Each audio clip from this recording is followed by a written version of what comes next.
James and I grew up together. After we got engaged, he secretly planned a trip abroad with Mia, the woman he had secretly adored for years. The day before our departure, he was at a golf course lounge, chatting with his friends and Mia. "You just got engaged, and you're already taking Mia out? Aren't you worried Olivia will find out?" one of his friends asked. James smirked. "I hired a man to pretend to be her admirer. He'll keep her busy so she won't have time to notice me. And if something really happens between them, I'll just conveniently call off the engagement and be with Mia without any issues." I trembled upon hearing those words from outside the door. I turned to the man behind me, his handsome face filled with guilt. Tears streamed down my face as I whispered, "Then let's just fulfill his wish and get married." But as I was preparing for the wedding, James knelt in front of me, pain in his voice. "Olivia, I was wrong. Please don't marry him." As I read the message from the wedding planner, I hesitated, unsure if I should really change my wedding plans. Just then, James returned, suitcase in hand. He opened the door, walked into the living room, and impatiently shouted, "I'm starving. Olivia, come out and make me something to eat." James's voice was harsh, and I frowned as I quickly turned off my phone and rushed to the kitchen to prepare him some noodles. But when I brought the bowl to him, he didn't even touch it. Instead, his eyes studied my face, as if probing. "While I was gone, did you meet someone else?" His words made my heart skip a beat. I immediately remembered what he had said in that private room at the bar. A painful, suffocating ache tightened in my chest. I knew he was referring to Leo, the man he had hired to pretend to pursue me. Maybe Leo would end up as my groom at my wedding in a month. I forced a calm expression, looked him in the eye, and answered, "No." James looked at me with a hint of doubt in his eyes. He studied me for a long time, then muttered, "Could it be that man got paid and didn't do his job?" "Huh? What are you talking about?" James quickly changed the subject, flustered. "Nothing. This noodle is really good, though." After scarfing it down, he wiped his mouth and gave me an order, as if entitled. "Make some seafood porridge. I need to take it with me to eat later." Seeing me sitting still, he frowned and opened his suitcase, tossing a small blue velvet jewelry box in front of me. "Here, I bought this for you while I was away. Don't lose it, it's expensive. Now, can you go make the porridge?" I opened the box and found a pair of tiny diamond earrings, barely the size of rice grains. Before I could close the box, James impatiently grabbed me by the arm, yanked me out of my chair, and pushed me toward the kitchen. "Hurry up, I have things to do later," he said. "If the other party decides not to sign the contract because of the delay, the company's loss won't be something you can handle." Since James's company had gotten on track, he'd been saying things like this to scare me. I watched the shrimp boiling in the pot, a wave of sourness rising in my chest. How laughable that someone who's allergic to seafood would now be making seafood porridge. When I handed him the thermos with the porridge, he looked at it with disdain. "What took you so long?" he grumbled, then quickly left through the door without even looking back. I stared at the burn on my wrist, a bitter smile creeping up on my face. I was about to find the first aid kit when I accidentally saw a receipt on top of his open suitcase. It was for a $2 million diamond necklace, with a note clearly stating that the earrings I received were a free gift. I looked at the receipt, my fingers slowly curling into a fist. The bitterness inside me grew, so sharp I couldn't even feel the pain in my wrist anymore. I opened my phone to distract myself and happened to see a new post from Mia. She was holding a bowl of seafood porridge, smiling happily at the camera. The diamond necklace she wore was unmistakably visible. The caption read, "Food from my beloved is even better than the rarest delicacies." I looked up at the picture on the wall, taken at our engagement party. Tears streamed down my face. "James, being by your side is so painful." James, who lived in the villa next door, had grown up with me. He was handsome and smart, always ranked first in our grade. As a child, I admired him greatly, especially since I was always the one falling behind. In our senior year of high school, I studied day and night, determined to get into the same university as him. Finally, on the day of our graduation, I mustered up the courage to confess to him. He was drunk, his gaze lingering on me for a long while. Just when I thought he would reject me, he said, "Okay, let's date now." Before I could even process it, he pulled me into his arms, his warm lips pressing against mine, and I was instantly lost in the kiss. Because of that kiss, even when James rejected his family's help and rented a basement apartment, I willingly stayed by his side, enduring hardship. During his startup phase, some mutual friends advised me, James likes someone else. He's just passing time with you, don't let yourself get hurt. But I didn't believe them. I put my heart into it, hoping that the years of companionship would earn me his real love. In the end, I lost that bet. On the day of our engagement party, after James received a message from Mia, he immediately left without saying a word. He left me, who was on stage toasting the guests, without a second glance. I could feel the sympathy in the eyes of the people around me as I held back tears, saying, he had an urgent matter at the company. When I got home and sat down, I couldn't help but stare at his new Instagram post all night. A pair of intertwined hands in the photo burned my eyes with their painful truth. Since then, James's comings and goings became more and more unpredictable. After showering, he'd go straight to the study. I stood outside the door, clearly hearing laughter from within. I pretended not to notice and asked James what he was doing in the study all night. He shot me an annoyed look and said coldly, "You're too dumb to understand, so don't ask about my business anymore." Those words sank deep into my heart, and my mood grew even darker. As I was chopping vegetables, I absent-mindedly cut my finger. Looking at the deep wound, James had no choice but to leave his study and take me to the hospital for stitches. When I opened the passenger door, I saw a bunch of stuffed toys and cute stickers in the car. My nose twitched, and suddenly I remembered the soft keychain I had left in the car once. He had seen it and immediately thrown it in the trash in disgust. Seeing me looking at him now, he quickly moved the toys to the back seat and said, "Now you can get in." I tried to ignore the sickly sweet scent of the stuffed animals and was about to get in when his phone rang suddenly. "Are you hurt?" "I'll come over right now." He frowned and looked at me. "Go to the hospital yourself. I have something to take care of." I watched the car disappear quickly from my sight, and suddenly, my eyes stung with pain. After the treatment, I unexpectedly saw a post from a mutual friend on Instagram. I used the location tag and found the golf course. Inside the private room, James had Mia in his arms, and the tenderness in his eyes was something I'd never seen before. Before I could even feel sad, I heard him say something in the lounge. The stranger James had hired was standing right behind me. He looked at me with concern in his eyes. "Don't be sad." James didn't come home again that night. The next morning, as dawn broke, the vibrating sound of my phone woke me up from my sleep. As soon as I answered, James's commanding voice came through the phone. "Make a few of your best dishes right now, and deliver them to the address I sent you before noon." Before I could speak, James quickly hung up the phone. I stared at the storm outside, and while driving, I nearly had an accident multiple times due to the blurry visibility. After buying the ingredients, I didn't stop, hurriedly cooking 4 dishes and packing them into thermal boxes. When I finally arrived at the hotel room James had sent me, drenched in sweat, and knocked on the door, it was Mia who answered. She was wearing a bathrobe, and her neck was covered in red marks from a night of indulgence. Mia smiled brightly as she took the thermal box. "You must be Olivia, right? James said you're a great cook. Thank you for bringing food for me." She kept sizing me up. "Your cooking skills are really impressive." "I'm such a fool, I tried to make James dinner last night, but I cut my finger with a knife." Mia held up the finger wrapped in a band-aid and waved it in front of me. "He's so worried about me, he wouldn't let me cook anymore. He said we have a maid who can bring me food whenever I need it." "That must be you, right?" Her obvious provocation pushed me to the edge. I snatched the thermal box out of her hand, and when Mia tried to stop me, she realized she couldn't overpower me. Suddenly, she bent down and bit my hand. The pain from her teeth sinking into my flesh made me immediately release the box. The thermal box fell to the ground, and the food scattered everywhere. Some of the food even splashed onto her legs. When she felt the grease on her legs, she quickly let go and screamed in panic. Hearing Mia scream, James rushed out of the room. Bare-chested, he anxiously pulled Mia into his arms and asked, "What happened?" The tenderness in his eyes was something I had never seen in all the years we'd been together.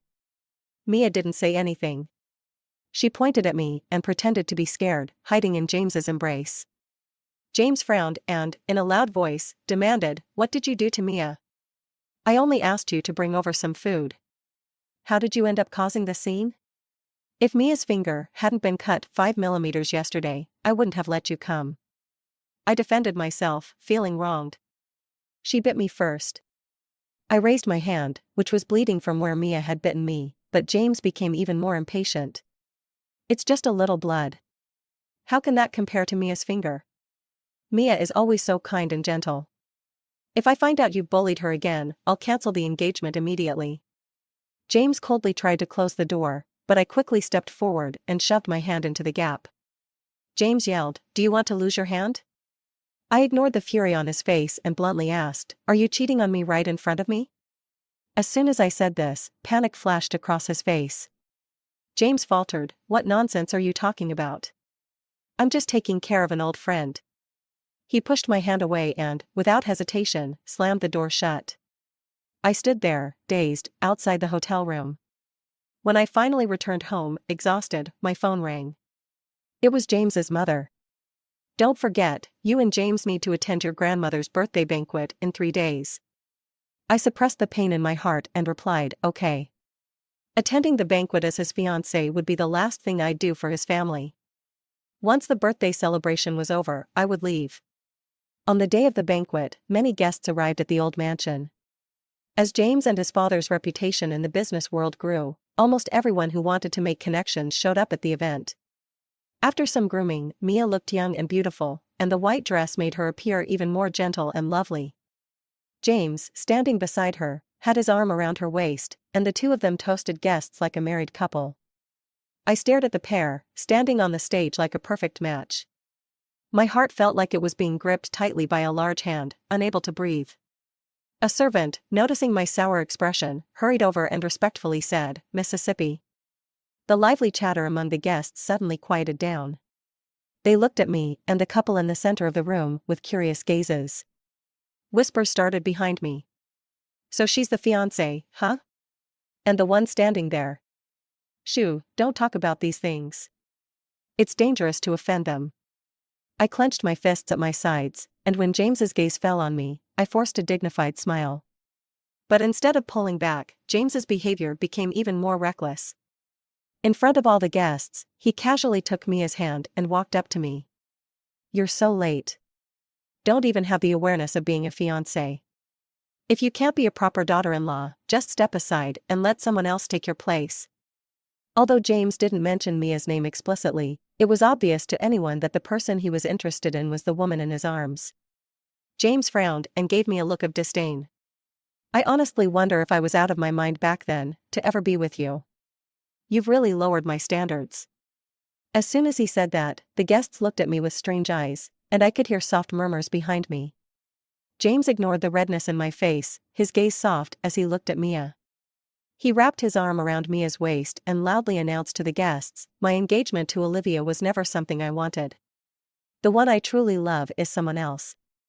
He bent down and lightly kissed Mia on the lips, before continuing, "I hope everyone will take care of Mia in the future." I stood there, watching the two of them at the center of the room, as if I was being drenched in cold water, trembling uncontrollably. I felt like a joke, being laughed at and trampled on by everyone here. My face went pale, and my heart turned to ash as I listened to these words. In that moment, all the love I'd held for James over the years instantly shattered, disappearing without a trace. I tightly clenched the fist hanging by my side, trying to appear calm, and walked up to James. In front of all the guests, I said firmly, "Let's call off the engagement." As soon as I finished speaking, James froze for a moment, then sneered, "Are you serious? Don't come crying to me later when you regret it." I shook my head. "I will never regret it." I took off the jade bracelet, a family heirloom passed down to the daughter-in-law, from my wrist and handed it to Mia. "This will be yours from now on." James looked at Mia's wrist, his expression darkening. "Have you really thought this through? Even if you beg me on your knees to take you back, I won't agree." I kept a blank face.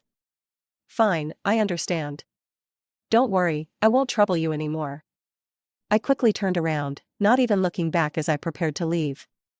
But James' mocking voice came again from behind me. "Just wait and see. I know her too well. She'll beg for my forgiveness within 3 days." I froze at those words.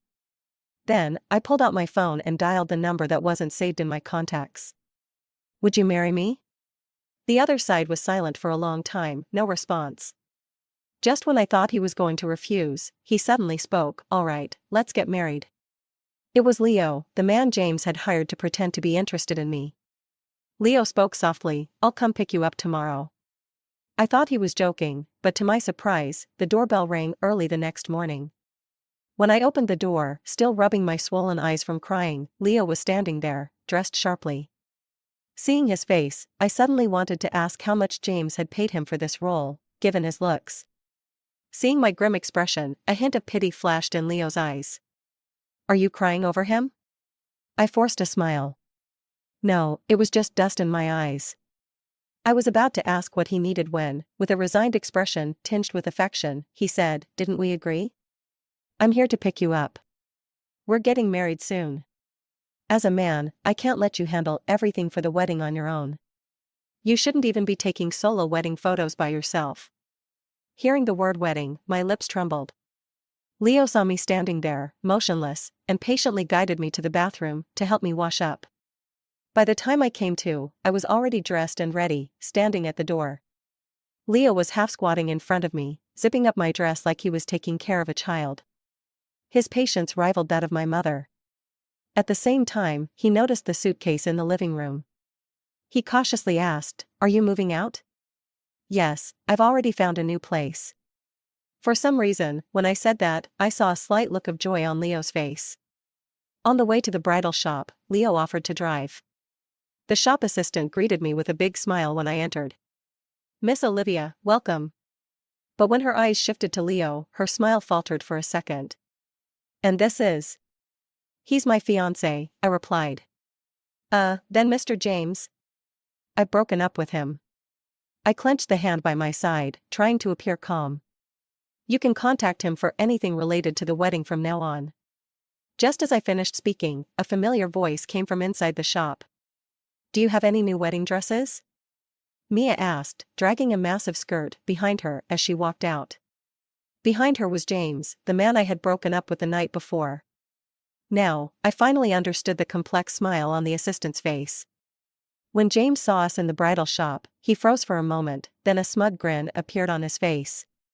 "You're already regretting it after just one night, huh? You even followed me to the bridal shop. I warned you that breaking up would be easy, but getting back together would never be that simple." Seeing me standing silently, James arrogantly continued, "Today's Mia's birthday. I came here with her to take some wedding photos, to fulfill her wish. Don't make a scene and embarrass yourself." At those words, my gaze changed. When I first got together with James, his handsome face and wealthy background often attracted women who threw themselves at him. I used to argue with him over these things all the time. But now, having given up on him, I just coldly watched him ramble on. "Are you done? I'm about to take wedding photos with my fiancé. Please move aside." James looked at me in disbelief.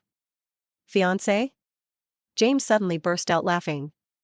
"Ever since you've been with me, no other man has appeared in your life, except for..." I looked at James, who was about to slip up, and asked, "Except for what?" "Nothing." He paused awkwardly, then continued, "Olivia, you're so dumb. You lie without thinking." I stared at him, trying to read his intentions. Without hesitation, I hugged Leo's waist. I slowly stood on tiptoe and pressed my lips to his. "This is my fiancé. Please step aside, don't waste our time here." James' eyes widened in anger.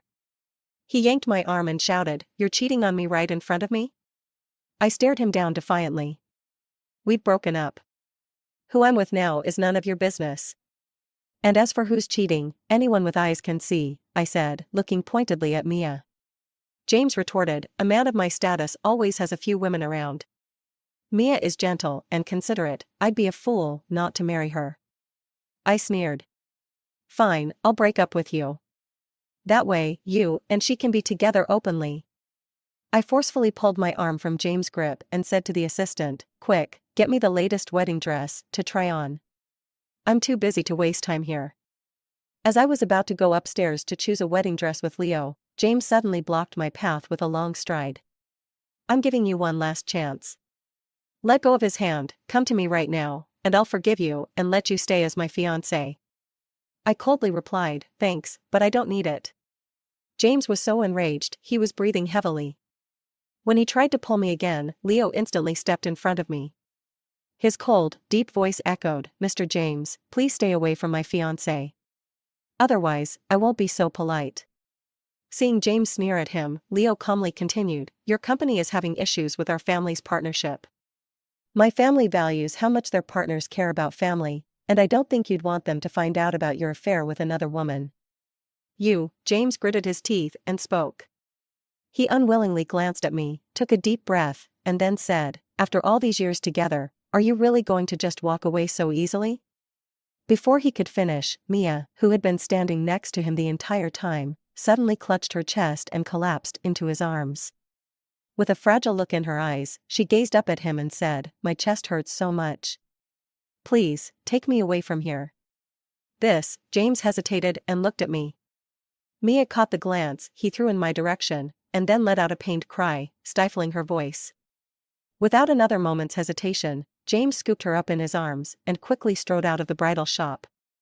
As they were about to disappear from view, Mia shot me a look filled with resentment and unwillingness. I stared back at her, silently mouthing, he's mine.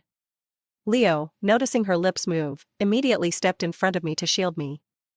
I glanced down at his hand, gripping my arm, and felt an inexplicable sense of safety.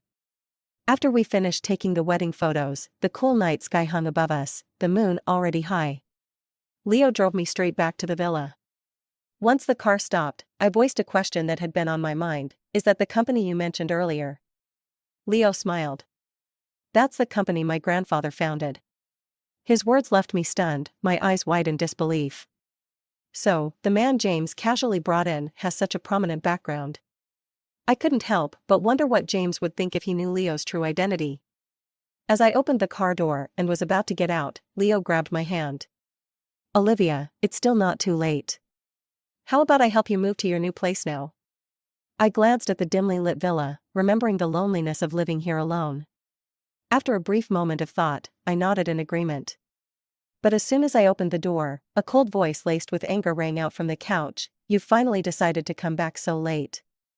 James was sitting in the dark living room, his icy tone sending a chill down my spine. James stood up quickly from the sofa, walking swiftly to me. "Are you really this unwilling to let go of him? Did you find some man to show up in front of me and make me jealous on purpose? Do you find this amusing?" He took another step closer, advancing relentlessly.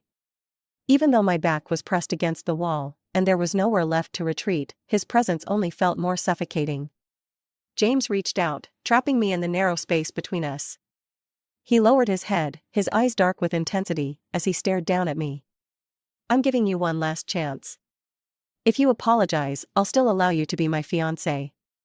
I met his eyes with coldness. "James, was I not clear enough before? We've broken up, and I don't want to see you again. This is the last time I'm ever coming to this house, and I'm only here to pick up my things. My fiancé is waiting for me outside, so don't waste my time." James smirked, his lips curling upward. "You think I'll believe your lies? Isn't all this just a game to make me chase after you? I see through your little act already.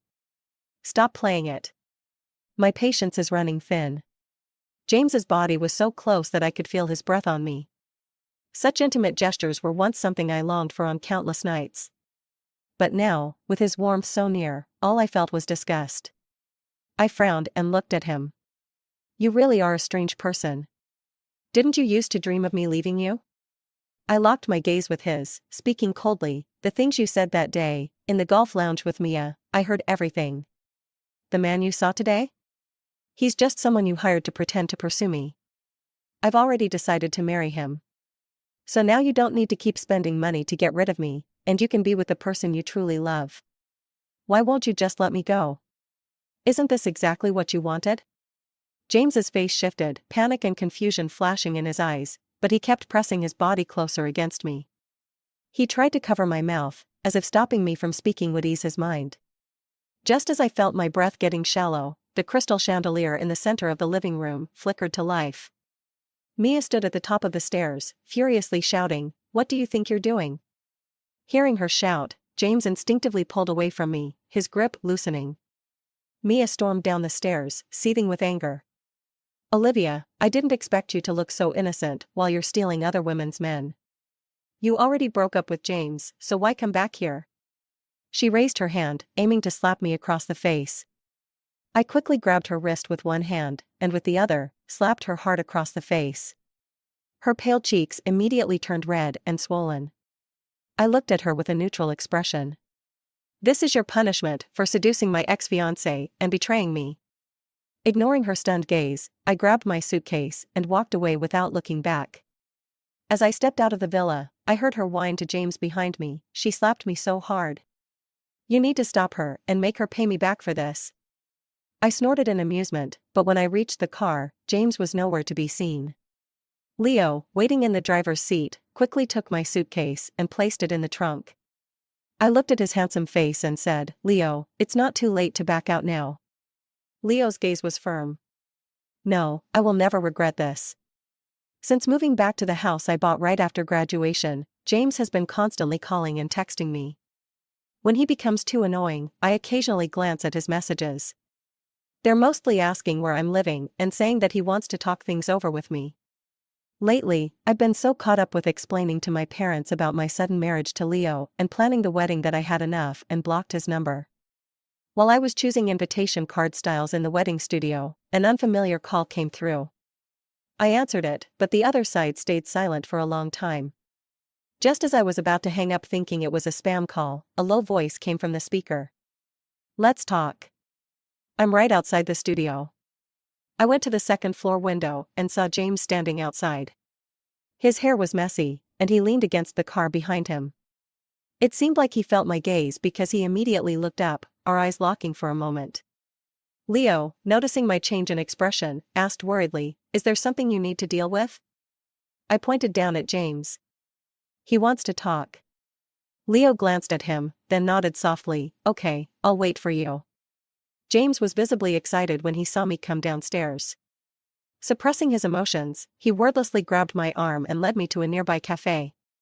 It had only been 2 months since we last saw each other, but he looked so much more worn out. The dark circles under his eyes made his face look drained and dull. After a long silence, his first words were, I regret it. He looked guilty. I used to hurt you for people who weren't even worth it. I was such an idiot. After you left, I realized I really can't live without you. I've gotten so used to having you by my side, wherever I am, whenever I need you. Turns out, I've always loved you. I didn't cherish you before. Please come back to me. I promise I'll love you wholeheartedly from now on.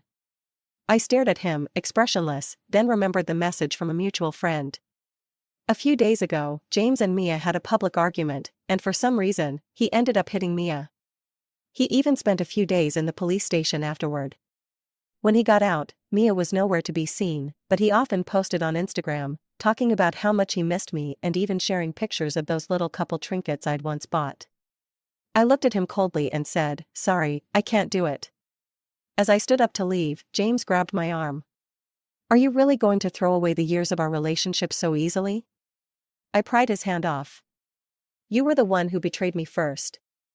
I walked out of the cafe without a second glance, only to see Leo standing by the door. I looked at him, confused, and asked, What are you doing here? Leo took my hand with practiced ease and replied, I was worried he'd hurt you. The sincerity in his eyes didn't feel fake. Spending time with him these past weeks, I had felt warmth from him that I had never known before. It was a warmth that came with a sense of familiarity. For a moment, I couldn't tell if he really had no feelings for me at all. Leo noticed I was staring at him blankly. He smiled and gently patted my forehead. What are you thinking about? I was wondering if we had met before. Leo smiled without answering, but the joy in his eyes grew stronger. He changed the subject. When the time is right, I'll tell you everything. For now, let's go deliver the invitations. On the day of the wedding, when my parents learned what James had done to me, they used their long-established reputation in the business world to invite many political and business elites. The wedding was even grander than I had originally planned. They simply wanted to vent their anger on my behalf. When it came time for the ring exchange, James suddenly burst through the doors from somewhere.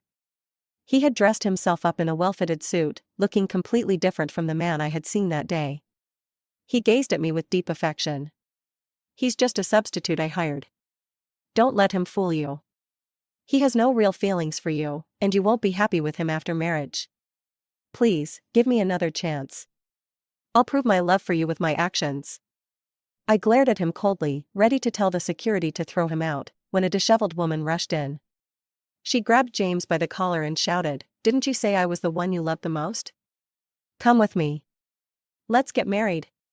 James shoved Mia away in disgust, scowling as he cursed, "You filthy woman who's slept with other men, who's already aborted countless children, and hid these dirty things from me, cheating me out of so much money. You're not worthy of me. Get lost."